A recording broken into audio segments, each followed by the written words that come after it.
வாசிங்க. யோவேல் புஸ்தகம் 6வது வசனத்தை வாசிங்க. விழித்து அழுங்கள், திராட்சரசம் குடி. இல்ல 5வது வசனம் வாசிங்க. வெறியரே விழித்து. 5 வாசிக்கிறீங்க? 6 வாசிங்க. எண்ணி முடியாத ஒரு பலத்த ஜாதி, எண்ணி முடியாத ஒரு பலத்த ஜாதி என் தேசத்தின் மேல் வருகிறது, என் தேசத்தின் மேல் வருகிறது. அதன் பற்கள் சிங்கத்தின் பற்கள், துஷ்ட சிங்கத்தின்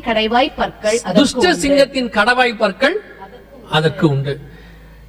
இப்போ இஸ்ரவேலுக்கு விரோதமாய் எழும்பி வரப்போகிற ஒரு பெரிய ஜனம், ஒரு பெரிய கூட்டம் எழும்பி வரப்போகிறது. அதன் பற்கள் சிங்கத்தின் பற்கள், அதன் கடவாய் பற்கள் துஷ்ட சிங்கத்தின் பற்கள் அப்படின்னு இருக்கு. யார் வரப்போறா, இஸ்ரவேலுக்கு விரோதமா என்ன நடக்க போகுது அப்படிங்கிற ஒரு மிக முக்கியமான தீர்க்க தரிசனம் தான் அங்கே உரைக்கப்பட்டிருக்கு. முதல்ல இது யாரை பத்தி சொல்லப்பட்டிருக்கிறது அப்படின்னு கேட்டீங்கன்னு சொன்னா வாசிங்க. வெளிப்படுத்தின விசேஷம் 13ஆம் அதிகாரம் 2வது வசனத்தை வாசிங்க. நான் கண்ட மிருகம் சிறுத்தையை போல இருந்தது, அதன் கால்கள் கரடியின் கால்களை போலவும், அதன் வாய், நல்லா கவனிங்க, அதன் வாய் சிங்கத்தின் வாயை போலவும் இருந்தன.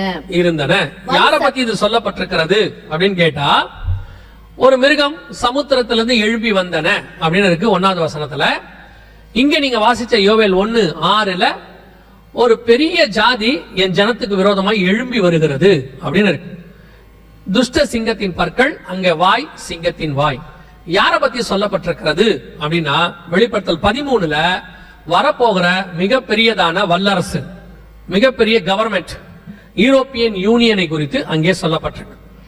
இது என்ன சொல்றீங்க, எப்படி வரப்போகுது அப்படின்னு கேட்டீங்கன்னா கவனிங்க. இப்ப நீங்க பாக்குற வார் இருக்குல்ல, இந்த war leads to 3rd world வாருக்கு லீடு போகும். இது அப்படியே 3ஆம் உலக யுத்தத்தை நோக்கி போகும். ஏன் அப்படின்னு கேட்டீங்கன்னா, இது ஆரம்பிச்ச இடம் அப்படிப்பட்டதான ஒரு இடம். எதுக்குன்னா, இஸ்ரவேல் மலைக்கு விரோதமா ஆரம்பிச்சிருக்கு. கர்த்தருக்கு சித்தமானால் நாளைக்கு இல்ல நாளை மறுநாள் இந்த தொடர் காரியத்துல நம்ம என்ன செய்யலாம் அதை பத்தி பார்க்கலாம். பர்டிகுலரா அந்த வார் பத்தி. சோ இந்த வார் இப்ப நீங்க பார்த்துட்டு இருக்கிற வார் லீட்ஸ் டு 3rd வேர்ல்டு வாராக இருக்கும். அதுக்கு முன்னாடி மிக முக்கியமாக 2 சம்பவம் நடக்கும். ஏற்கனவே நாங்க அந்த வீடியோல சொல்லி இருக்கிறோம், ஒருவேளை கேட்டிருப்பீங்க. ஒண்ணு, இந்த யுத்தத்தின் முடிவில் புது வல்லரசு உருவாகும், நியூ சூப்பர் பவர். ஒவ்வொரு உலக யுத்தம் முடியும் போது ஒரு சூப்பர் பவர் வரும். ஃபர்ஸ்ட் வேர்ல்டு வார் முடியும் போது யூகே சூப்பர் பவராக மாறிச்சு. செகண்ட் வேர்ல்டு வார் முடியும் போது அமெரிக்கா சூப்பர் பவராக மாறிச்சு. இன்னைக்கு வரைக்கும் அமெரிக்கா தான் இருக்கு. இப்போ அமெரிக்கா வீழ்ச்சி அடைஞ்சிருச்சு, பொருளாதாரத்திலும் விழுந்துருச்சு. இப்போ மற்ற காரியங்களும் கொஞ்சம் கொஞ்சமாக டவுன் ஆகிட்டே இருக்கு. அமெரிக்காவுடைய கடன் உங்களுக்கு தெரியும் நினைக்கிறேன், 33 ட்ரில்லியன் கோடியை தாண்டிடுச்சு. சோ அடைக்க முடியாத இடத்துக்கு அமெரிக்கா போயிடுச்சு. சோ அமெரிக்காவுடைய வீழ்ச்சி ஸ்டார்ட் ஆயிடுச்சு. இப்போ நீங்க பாப்பீங்க, பிரிக்ஸ் ஆரம்பிச்சிருக்காங்க. பிரிக்ஸ் ஒன்று ஆரம்பிச்சிருக்காங்க. Brazil, Russia, India, China, south Africa, இவங்க எல்லாம் சேர்ந்து ஒரு கரன்சி ஆரம்பிச்சு இப்ப 22 நாடுகள் அதோட கூட சேர்ந்து இருக்கிறாங்க. இது ஒண்ணுத்துக்குமே ஆகாது, நல்லா தெரிஞ்சுக்கொள்ளுங்க. இது சும்மா அப்படி எழும்பி வரும். ஆனா அடுத்து வரக்கூடிய கரன்சி இவங்க தான், யூரோப்பியன் யூனியன், 3வது வல்லரசாக. ஏன்னா பைபிள் படி 10 கொம்பு உள்ள 7 தலை உள்ள ஒரு மிருகம், ஒரு ராஜ்யம் தான் எழும்பி வரணும். 10 கொம்புனா 10 ராஜா, 7 தலைனா 7 மலை. அந்த வெளிப்படுத்தல் 13 இருக்கு, எல்லாம் நீங்க பார்க்கலாம். 10 கொம்புனா இவங்களுடைய ஹெட் குவார்டர்ஸ், 10 நாடுகள் இருக்கு இவங்களுக்கு. அதே மாதிரி இவங்க கிட்ட தான் 7 தலை உள்ள நகரம் இருக்கு, இட்டாலி, ரோம், 7 தலை உள்ள நகரம் இருக்கு. சோ இவங்க தான் அடுத்து எழும்பி வரணும் பைபிள் கணக்குப்படி. இவங்களுடைய கரன்சி அது டிஜிட்டலாகவும் இருக்கலாம், டிஜிட்டல் கரன்சியாக மாறி யூரோ என்று சொல்லக்கூடிய இவங்க தான். உங்களுக்கு தெரியும் நினைக்கிறேன், இந்த ரஷ்யா உக்ரைன் பிரச்சனைக்கு இவங்க தான் காரணம். மிக முக்கியமான உக்ரைனை நேட்டோக்குள்ள கொண்டு வந்து உக்ரைனை யூரோப்பியன் யூனியனுக்குள்ள கொண்டு வரணும் இவங்க பண்ணதோட விளைவு தான் ரஷ்யா வாரே ஆரம்பிச்சிச்சு. சோ இப்போ இவங்க தான் அதுக்கு மிக முக்கியமான காரணமா இருக்கிறாங்க. இந்த 3rd வேர்ல்டு வார் முடியும் போது இவங்க சூப்பர் பவரா மாறுவாங்க. இவங்க தான் இந்த கவர்மெண்ட்ல தான் வரப்போற யூரோப்பியன் யூனியன்ல தான் கடைசியா வரக்கூடிய ஒரு கிங். அவன் தான் பைபிள் சொல்லக்கூடிய ஆன்டி கிரைஸ்டாக இருப்பான். அதாவது இஸ்ரவேல் ஜனங்களுக்கு எதிராக எழும்பி தேவாலயத்தை தீட்டுப்படுத்தக்கூடியவனாக இருப்பான். இதுதான் யோவேல் 1:6 இருக்கு. வேதம் சொல்லுது, எண்ணி முடியாத ஒரு பலத்த ஜாதி. ஏன்னு கேட்டா, இப்பவே இவங்க கிட்ட 29 நாடு இருக்கு. யூரோப்பியன் யூனியனுக்குள்ள 28 பிளஸ் உக்ரைன் 29. இன்னும் சில நாடுகள் அப்ளை பண்ணிருக்காங்க. சோ இவங்க சேரும் போது ஒரு பெரிய கூட்டம், பலத்த ஜாதி எல்லாரும் ஒன்னா சேருவாங்க. இதுலயே பாருங்க, பிரான்ஸ் இருக்கு. பிரான்ஸ் ஒரு மிகப்பெரியதான ராணுவ காரியங்கள். அதே மாதிரி இட்டாலி இருக்கு. அதே மாதிரி இவங்ககிட்ட வந்துட்டு யூரோப்பியன் யூனியனுக்குள்ள மற்ற நாடுகளும் கலந்துருக்கு. எல்லாம் 29 நாடு இருக்கு. சோ இவங்க எல்லாமே சேர்ந்து ஒரு மிகப்பெரிய ஜாதியாக எழும்பும் போது கடைசியாக இதை கண்ட்ரோல் பண்ணக்கூடிய ஒரு ஆள் தான் ஆன்டி கிரைஸ்ட், சூப்பர் பவர். அந்த ஆன்டி கிரைஸ்ட் இஸ்ரவேலுக்கு விரோதமாக எழும்பி வருவான். அந்த கிங்டம் இது நாங்க ஒரு ப்ரூஃபோட தனி மெசேஜாவே இது இருக்கு. ஒருவேளை பார்க்க விரும்புனா நீங்க போய் பார்த்துக்கோங்க, ஆன்லைன்ல இருக்கு. சோ இதுதான் யூரோப்பியன் யூனியன். அடுத்து வரக்கூடிய யோவேல் 1:6, எண்ணி முடியாத பலத்த ஜாதி எழும்பி வரும் என்று வேதம் சொல்லுது. சோ இப்போ இந்த ஒரு கவர்மெண்ட் தான் அடுத்து எழும்பி வர வேண்டியதான ஒரு கவர்மெண்ட். இப்போ இவங்க வந்துட்டு இந்த இஸ்ரேல் ஹமாஸ், இந்த இஸ்ரேல் ரஷ்யா பிரச்சனையில இப்ப இவங்க நுழைஞ்சிருக்காங்க. இப்பதான் இவங்க உள்ள வந்திருக்காங்க. யூரோப்பியன் யூனியனுக்குள்ள பெரிய ப்ராப்ளம்ஸ் வர ஆரம்பிச்சிருக்குது. இவங்களுக்குள்ளேயே இப்போ யாருக்கு ஹெல்ப் பண்ணணும், யாருக்கு ஹெல்ப் பண்ணக்கூடாது அப்படிங்கறதெல்லாம் வர ஆரம்பிச்சிருக்கு. சோ அடுத்த சூப்பர் பவராக இவர்கள் தான் உருவாகி வரணும். வேதத்தின்படி, கணக்கின்படி அடுத்த 10 நாடுகள் கூட்டமைப்பு இதுதான் எழும்பி வரணும்.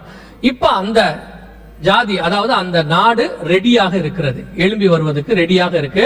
இவங்க இன்னைக்கு நேரத்துல ஏறக்குறைய ஒரு 50 வருஷமாக இதுக்கான ஆயத்தத்துல இருந்து 2001 இருந்து இப்ப ரெடியாகி அடுத்த சூப்பர் பவராக உருவாவதற்கு இவங்க ரெடியாக இருக்கிறாங்க.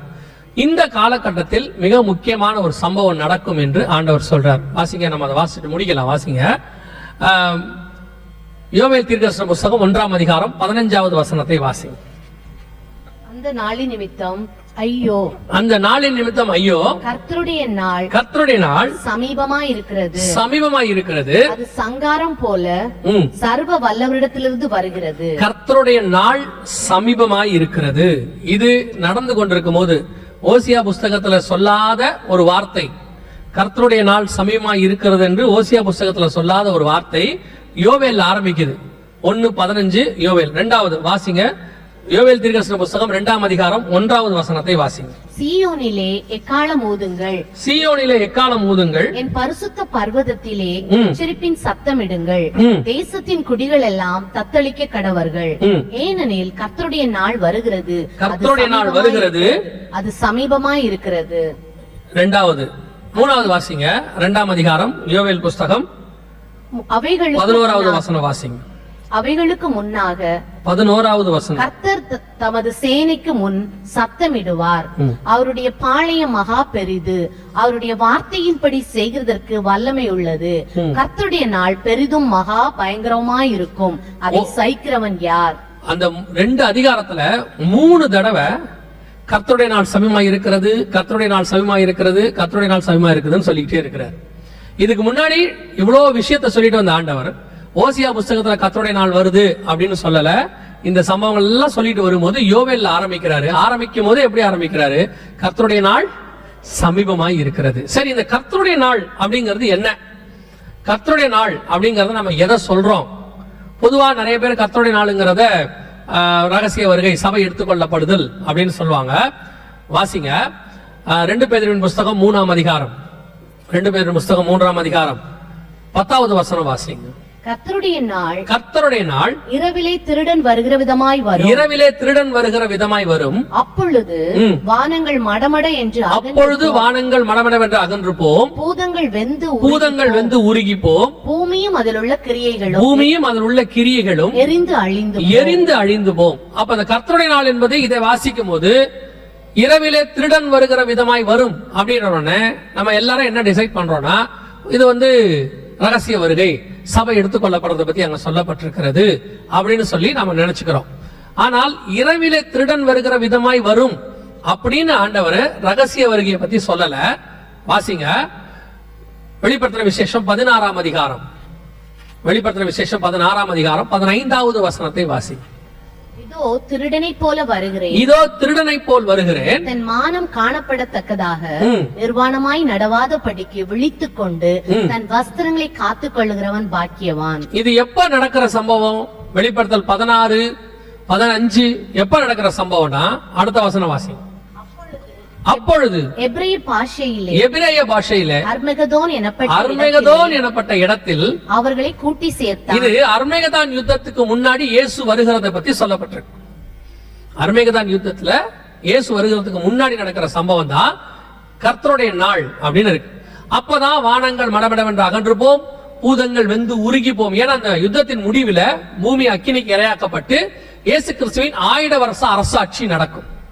அதாவது நோவா ஜலப்பிரளயத்துக்கு பிறகு இதே பூமியில வந்து பலிக்கு பெருகின மாதிரி பூமியானது எரிக்கப்பட்டு மீண்டும் இதே பூமியில் இயேசு கிறிஸ்துவின் அரசாட்சி நடக்கும்.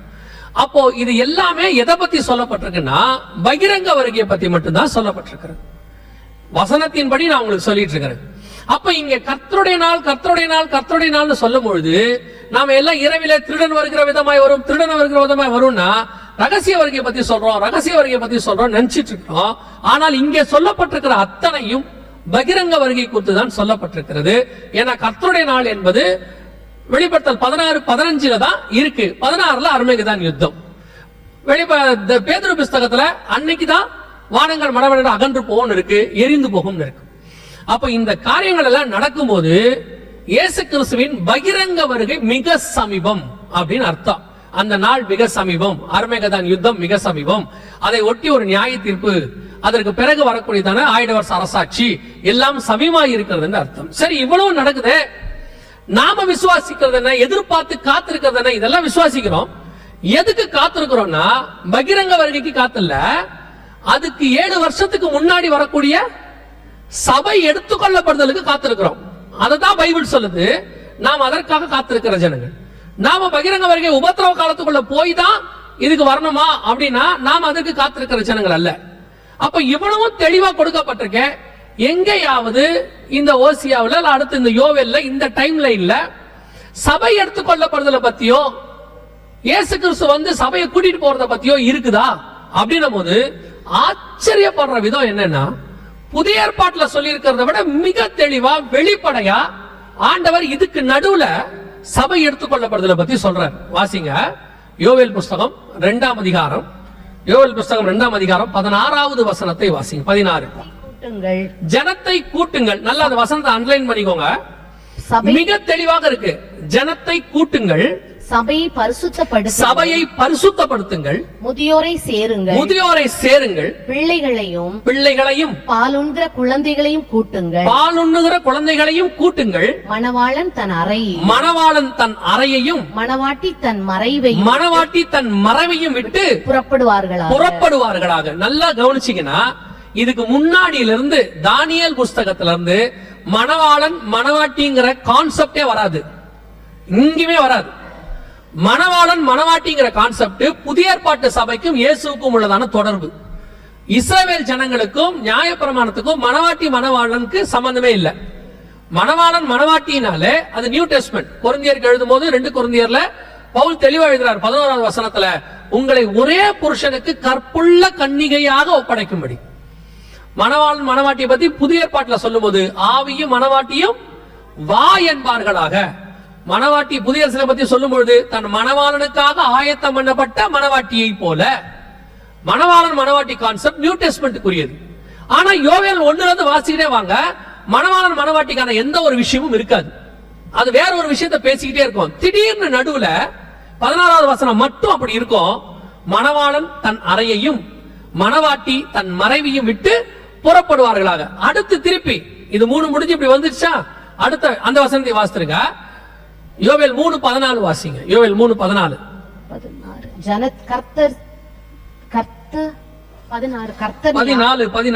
கர்த்தர் சீயோனிலிருந்து 3:14 நியாய தீர்ப்பின் பள்ளத்தாக்கிலே ஜனங்கள் திரள் திரளாய் இருக்கிறார்கள். நியாய தீர்ப்பின் பள்ளத்தாக்கிலே கர்த்தரின் நாள் சமீபமாய். இந்த நியாய தீர்ப்பின் பள்ளத்தாக்கு தான் அர்மேகதான் யுத்தம் நடக்கக்கூடிய மெகிதோ வேலி.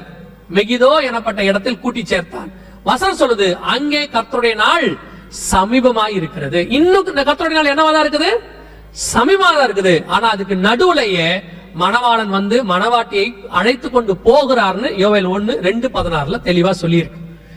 இதை விட சபை எடுத்துக்கொள்ளப்படுத போகிறது, வருக வரப்போது, சபை போக போகுங்கிறதுக்கு தெளிவான விளக்கமான வசனம் தேவையே இல்லை. ஆண்டவர் மிக தெளிவாய் சொல்லி இருக்கிறார். இப்ப அந்த யுத்தம் ஆரம்பிச்சிருக்கு. இந்த யுத்தத்தின் முடிவுல தான் இந்த ஒரு பலத்த ஜாதி யூரோப்பியன் யூனியன் எழும்பணும். அதுக்கு நடுவுல கர்த்தருடைய நாள் சமீபம், அதுக்கு நடுவுல மணவாளன் தன் மணவாட்டியை வந்து கூட்டிட்டு போவார்னு வசனம் சொல்லுது. இப்ப நாம அந்த மிக முக்கியமான காலகட்டத்துக்கு வந்துட்டோம். நம்ம கண்ணுக்கு முன்னாடி இஸ்ரவேலர்கள் திரும்பி வந்துட்டாங்க.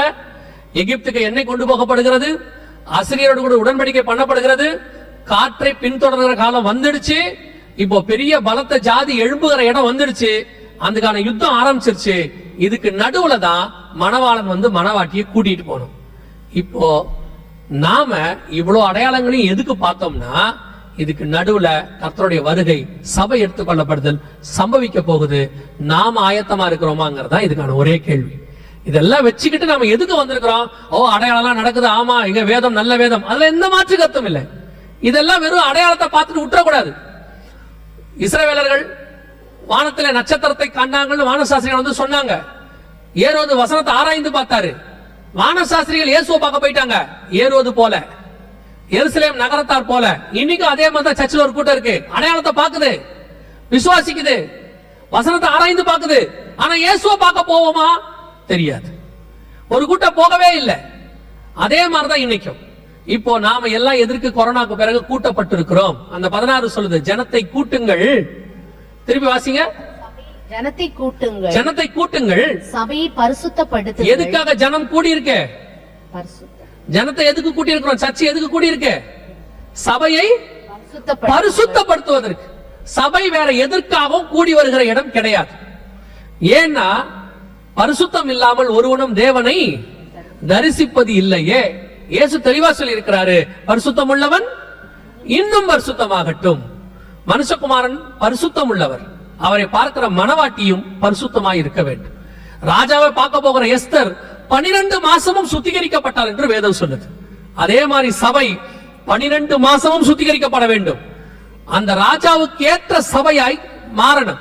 இந்த டெக்னாலஜி இப்ப நீங்க பாத்தீங்க, டெக்னாலஜி பத்தி இருக்கு, வார் பத்தி இருக்கு, இன்னைக்கு நடக்கக்கூடியதான ஹிஸ்டாரிக்கல் ஈவென்ட்ஸ் பத்தி இருக்கு. இவ்வளவும் இந்த காலத்துல நடக்குது. நாம சொல்லக்கூடிய அறிவியல் வளர்ச்சி, சேட்டிலைட், நீங்க சொல்லக்கூடியதான எல்லா காலத்துல தான் இந்த வேத வசனமும் நிறைவேறிக்கிட்டு இருக்கு. இந்த டெக்னாலஜியை வச்சுக்கிட்டு, சேட்டிலைட்டை வச்சுக்கிட்டு சிலருக்குலாம் உடனே, ஓ, இதெல்லாம் பயங்கரமா சயின்ஸ் வளர்ந்த காலங்க, இந்த காலத்துல போய் பைபிளை பேசிக்கிட்டு, இந்த காலத்துல போய் அது நடக்குது இது நடக்குதுன்னு சொல்லிக்கிட்டு அவங்க, ஓ, அதெல்லாம் இல்ல, அறிவு பெருக்கம், நோய் பெருக்கம், சரீர நோய் மட்டும் கிடையாது, ஆத்ம நோய். இந்த டெக்னாலஜி எல்லாம் வச்சுக்கிட்டு வசனம் நடக்காதுன்னு நினைக்காதீங்க. ஒண்ணு தெரிஞ்சுக்கோங்க, இவ்வளவும் வசனத்தை நிறைவேற்றுவதற்காகத்தான் வந்திருக்கிறது. ஆண்டவர் சொன்ன வசனத்தை நிறைவேற்றுது. இதுக்கு நடுவுல கர்த்தருடைய வருகையும் சம்பவிக்க போகுது. இந்த சம்பவிக்கிற வருகையில நான் பிரவேசிக்கணும்னா என்ன பண்ணணும் அப்படின்னு கேட்டா, பேசிக்கா அந்த வசனம் சொல்லுது, ஜனத்தை கூட்டுங்கள், சபையை பரிசுத்தப்படுத்துங்கள். சபை பரிசுத்தத்துக்காக கூடி வருகிற இடம். இன்னைக்கு சபையை மாத்திட்டோம். சபை ஆசீர்வாதத்துக்கு கூடுகிற இடம். சர்ச் வந்து பிளஸிங் சென்டர், சபை ஒரு டெலிவரன்ஸ் சென்டர், சபை ஹீலிங் சென்டர். இன்னைக்கு சபை அப்படிதான் இருக்குது. சர்ச்சஸ் எடுத்துக்கிட்டா ஒரு ஹீலிங் சென்டரா இருக்கு, இல்ல டெலிவரன்ஸ் சென்டரா இருக்கு, இல்லனா பிளஸிங் சென்டரா இருக்குது, இல்லனா வர்ஷிப் சென்டரா இருக்கு. இது அப்போ சர்ச்சில் இதெல்லாம் கிடையாதா? சர்ச் என்ன தெரியுமா? Transformation centre. சபை மறுரூபமாகிற இடம். இந்த மறுரூபம் ஆகும்போது டெலிவரன்ஸ் தானா நடக்கும், ஹீலிங் தானா நடக்கும், பிளஸிங் தானா வரும். நீங்க அதெல்லாம் தேடி தனியா பிரசங்கம் பண்ணி போக வேண்டிய அவசியமே இல்ல. உண்மையை பத்தி சபையில பேசுங்க, உண்மை உள்ள மனுஷன் பரிபூர்ண ஆசீர்வாதங்களை பெறுவான். அவ்வளவுதான். விசுவாசத்தை பத்தி பேசுங்க, மனுஷகுமாரை விசுவாசித்தால் விடுதலை தானாய் வரும். பரிசுத்த ஆவியை பத்தி பேசுங்க, பரிசுத்தம் தானாய் வரும். அவரையே தந்தவர் மற்ற எல்லாவற்றையும் அருளாதிருப்பது எப்படி? இந்த கடைசி காலத்துல பிசாசு ஒரு நூதனமான உபதேசத்தை சபைக்குள்ள கொண்டு வந்து சபையை உலகத்துக்கு நேரா திருப்பிக்கிட்டு இருக்கிறான். சபையை பிளஸிங் சென்டரா மாத்திக்கிட்டு இருக்கிறான். அதுதான் உங்களுக்கும் நல்லா தெரியுது. திருப்பியும் சொல்றேன், உங்களை விட இயேசுவை விசுவாசிக்காத உலகத்தான் இன்னும் ஆசீர்வாதமா இருக்கிறான். பெரிய வீடு வச்சிருக்கான், கார் வச்சிருக்கான், நீங்க நினைக்கிற ஆசீர்வாதத்தை அவன் வச்சிருக்கான். ஆனா அவங்கிட்ட இல்லாத ஒரே ஆசீர்வாதம் ஆண்டவராக இயேசு கிறிஸ்து உங்ககிட்ட என்கிட்டயும் இருக்கிறார். இதுதான் மெய்யான ஆசீர்வாதம். வீடு உண்மையான ஆசீர்வாதம் இல்ல, அது நீடு, தேவை. வாகனம் உண்மையான ஆசீர்வாதம் அல்ல, அது நீடு, தேவை. எல்லாமே தேவை. ஆனா ஆசீர்வாதம் எது தெரியுமா? மணவாளனோடு கூட மணவாட்டி புறப்பட்டு நித்திய நித்தியமாய் அவரோடு கூட இருக்க போவது. அதுதான் இம்பார்ட்டன்ட். ஒருவேளை நீங்க இங்க வந்தது சம்பாதிக்க வந்திருக்கலாம், கஷ்டத்துல வந்திருக்கலாம், எதிர்காலத்துல நல்லா ஃபியூச்சர் அமைச்சுக்கலாம்னு வந்திருக்கலாம், எதுக்கு வேணா நீங்க வந்திருக்கலாம். ஆனா கர்த்தர் உங்களை கொண்டு வந்ததுக்கு ஒரு முகாந்திரம் உண்டு. ஆண்டவர் வனாந்தரத்துல நயங்காட்டி அழைக்கிற தேவன். எதை கொடுத்தா நீங்க வருவீங்கன்னு அவருக்கு தெரியும். இப்படி எல்லாம் காட்டி உங்களை கூட்டிட்டு வந்து இங்க இருந்து பரலோகத்துக்கு கூட்டு போகணும் தான் நினைச்சிருப்பாரு. ஏன்னா அங்க இருந்தா நீங்க வரமாட்டீங்கன்னு அவருக்கு தெரியும். இல்ல அங்க இருந்தா உங்களை போக விட மாட்டாங்கன்னு அவருக்கு தெரியும். யோசேப்பு கூடவே இருந்தா எகிப்துக்கு பிரதமரா மாறவே முடியாது.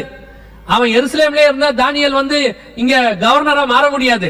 சில நேரத்துல பிரிச்சு கொண்டு வந்து உங்களை உயர்த்தத்துக்கு கர்த்தர் கொண்டாந்து இருப்பாரு. ஏன்னா அங்க இருந்தா உங்களை ஆக்க விட மாட்டான் அவன். அதுல பெரிய ஆசீர்வாதம் என்னன்னா, அங்க நான் எத்தனையோ பேட்ட சாட்சி கேட்டிருக்கிறேன், அங்க இருந்து ரட்சிக்கப்படாதவர்கள் இங்க வந்துதான் ரட்சிக்கப்பட்டிருப்பார்கள். அங்க இயேசுவை அறியாதவர்கள் இங்க வந்து இயேசுவை அறிஞ்சிரு. அதுக்கு காரணம் என்ன தெரியுமா? ஒரு சாட்சி சொன்னாங்க, நான் சொல்லிட்டு முடிச்சிடறேன், கரெக்டா சொன்ன நேரத்துக்கு முடிச்சிடுறேன், 5 மினிட்ஸ் இருக்கு. ஒரு சாட்சி சொன்னாங்க என்னன்னா, இந்த நிலாவுக்கு 3 பேர் போனாங்கல்ல, நீல் ஆம்ஸ்ட்ராங், யூரி காரின் எல்லாம் போனாங்கல்ல, அதுல போயிட்டு வந்த ஒருத்தர் சொன்னாராம், அங்கிருந்து பூமியை பார்த்தாராம், பூமி அந்த இடத்துல தொங்குச்சான். இப்ப நிலாவை நம்ம பாக்குற மாதிரியே பூமி இருக்கு. பார்த்த உடனே அவருக்கு ஒண்ணு தோணுச்சான், இந்த தொங்குற பூமியில தானே நான் வாழ்ந்துட்டு இருக்கிறேன் இத்தனை வருஷம், அந்த இடத்துல தொங்குதே.